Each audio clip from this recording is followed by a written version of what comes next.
Good morning. Probably want to mark your calendar now. Next, July 4th, the United States of America turns 250 years old, and the celebrations have already begun as we count down to that date. Efforts are underway across the country and, of course, here in Connecticut. Denise Merrill, Connecticut's former Secretary of the State, is chair of America250 Connecticut's Planning Committee. She joins us by Zoom. Good morning. Thank you for being with us. Good morning, Eric. Nice to be here. So we've had you on the show before when you were Secretary of the State talking about voting and democracy and people exercising their rights. Now we're kind of shifting to commemorating how we got those rights in the first place. Tell me about this job and what you're looking forward to over the next year.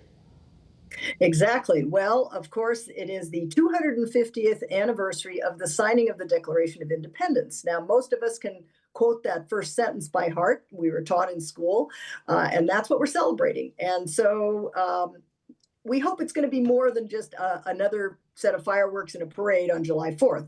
It's really a chance for all of us to celebrate being American, what it means to be 250 years old as a country, and where we're going from here. So I'm hoping that every town in our state, because of course Connecticut played an outsized role in the Revolutionary period. We were one of the first 13 colonies, and we provided a lot of the munitions, for example, for the war, the Revolutionary War, and we had many people that fought in the Revolutionary War here in Connecticut. And even George Washington recognized the importance of Connecticut in some of the things he wrote.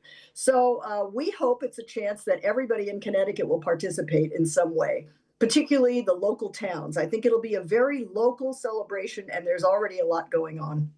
It's funny you said at the beginning of your answer there that it's more than just parades and fireworks. No one loves a parade or fireworks more than me. But I saw on your website that the mission statement involves celebrating, analytical work, and commemorative work as well. So is part of it to maybe get people to think a little bit about how we got here?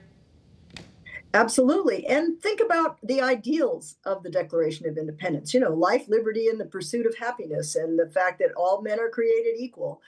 Those were radical ideas when the Declaration was penned originally.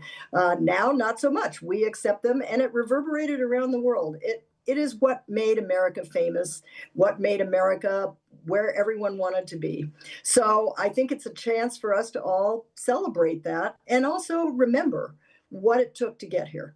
And that's what I think the towns and the state and the country will be doing.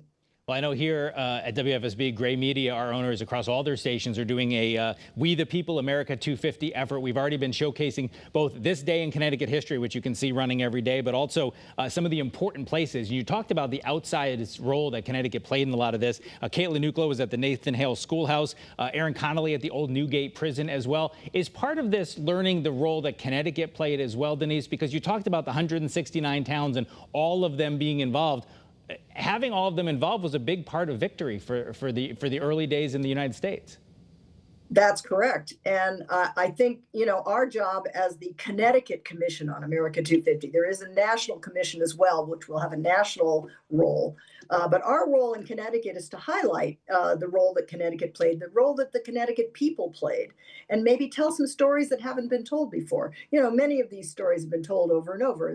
We all kind of know the story of Nathan Hale. I mean, it's time to review some of those stories. But also there were many stories that were not told. And so we're hoping it will be educational for people, that people will remember the history and think about where they're going from here. I think it's not only a look at the past, it's also a look at the future. Well, listen, I saw Caitlin Nuclo's story on Nathan Hale, who I've studied my whole life growing up in Connecticut, and I didn't know that at his school he admitted young girls, which was pretty darn progressive for the 1770s. So he didn't just say the famous phrase, he also did something. So I learned something new already. Tell me about the stuff that's going to be happening to do everything you've just described. I know there's an events calendar on your website. Why don't you give us the address and then tell us what we can look forward to as that calendar populates? Yes, the website is America250CT. Emphasizing again the Connecticut's role. And there you'll find everything from educational resources for teachers and schools, events that are happening around the state.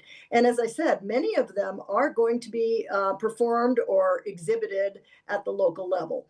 Some towns are really, really involved already. Towns like Ridgefield and Weathersfield, some of the more historic towns are already busy with exhibits and commemorations. And, we're going to have reenactments. We have affiliated with 120 organizations already who all have contacted us wanting to get involved, wanting the resources we'll provide. So I think mostly our commission is going to be a coordinator of all the events going on locally. We will, however, of course, have your fireworks and your big party and parade July 4th, 2026 in Hartford. We're working with Bonanza, which is the Hartford event coordinator for the whole thing. And we are going to invite towns to come and present what they would like to present about their town at the statewide fair, for lack of a better word.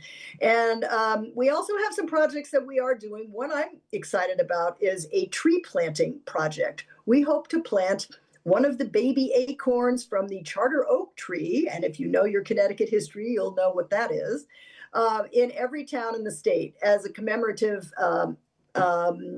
site for this 250th anniversary. So we're working with a number of organizations getting that organized, and we're hoping that it will be coordinated by the school children in each town. So there's a lot we can do, a lot's already going on, and I think more and more people are going to hear about this. I hope every single person in Connecticut gets touched by this somehow. Whether it's through their local town or come up to the fireworks on July 4th, 2026, whatever it is, everyone should get involved and be American. Well, gosh, the little spawn of the charter oak around the state, that's a lot of pressure to whoever's in charge of keeping that tree alive in each of those towns, Denise. I was struck, we only have about 30 seconds left, but I was struck that one of the lines on your website was "Don't wait for us." So you want people to get going in their towns and get planning and then tell you where to be, and you'll put it on the event calendar, right? Absolutely. I've got 115 towns already signed up. We have at least a contact person. A lot of them have committees that are working on this at the local level. So I'm hopeful we get all 169 towns. And just to be clear, there are going to be fireworks. Yes, just for you. All right. Well, as long as it's for me, I appreciate it.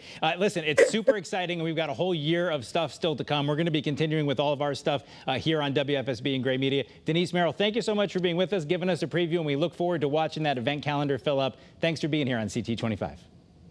Thank you, Eric.